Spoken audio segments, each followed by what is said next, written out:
السلام عليكم ورحمة الله وبركاته. ازيكم حبايبي؟ عاملين ايه؟ يا رب تكونوا بخير. طبعا معاكم اكلات سوسو الاسكندراني. ما تنسوش اللايك والشير وسبسكرايب. ايه رأيكم في الجمال ده؟ عارفين السفرة دي؟ فاكرين الاسماك اللي انا وريتها لكم قبل كده؟ طبعا وهي بتلعب بقى، قعدنا نلعب مع الكابوريا ومع السمك ومع الحاجات الحلوة دي. احنا عملنا كل ده بقى، قلت لما اوريكم السفرة الحلوة الجميلة دي ونتعرف على طبق طبق مع بعض ونقول ايه رأينا. اول حاجه بقى معانا السمكه اللوت الحلوه دي، شايفين جمالها؟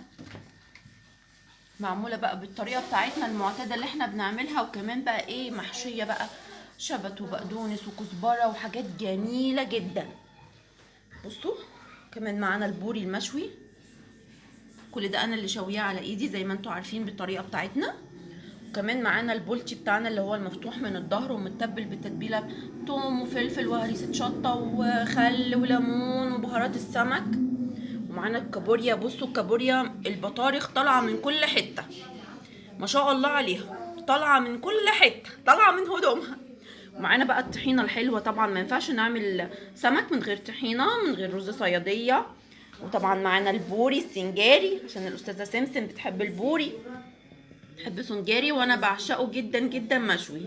شايفين جماله؟ تسلم ايدك يا نور عينيا. تسلمي لي يا روحي. الله بقى، شايفين بقى السردين الحلو ده؟ طبعا السردين اليومين دول مش قادره اقول لكم جماله. يا جماعه شايفين؟ مش هيعجبكم حاجه غير الرصه بس. بصوا شايفين الجمال؟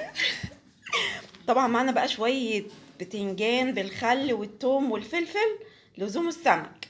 وطبعا بقى معانا بقى الخنين الصغنن ده بقى المبطرخ بقى، شايفين؟ ما شاء الله عليه. عايزه اقول لكم حاجه كده، لوز لوز لوز لوز. بصوا بقى، ومعانا كمان الفراوله الحمرا دي، عارفين الفراوله؟ جمبري الفراوله الحلو ده، ايه رايكم؟ طبعا ومعانا كابوريا هنا تاني. معانا ده بقى كشك احمر من ايد الحاجه بقى، عامله لنا شويه كشك احمر كده ما شاء الله عليه. طبعا صوص الفلفل.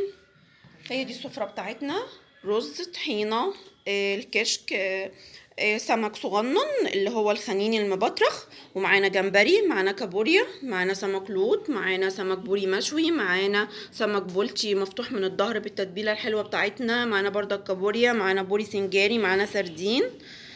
الاكله الحلوه دي مش ناقص غير ان انتوا تبقوا معايا وتنوروني على السفره بتاعتي.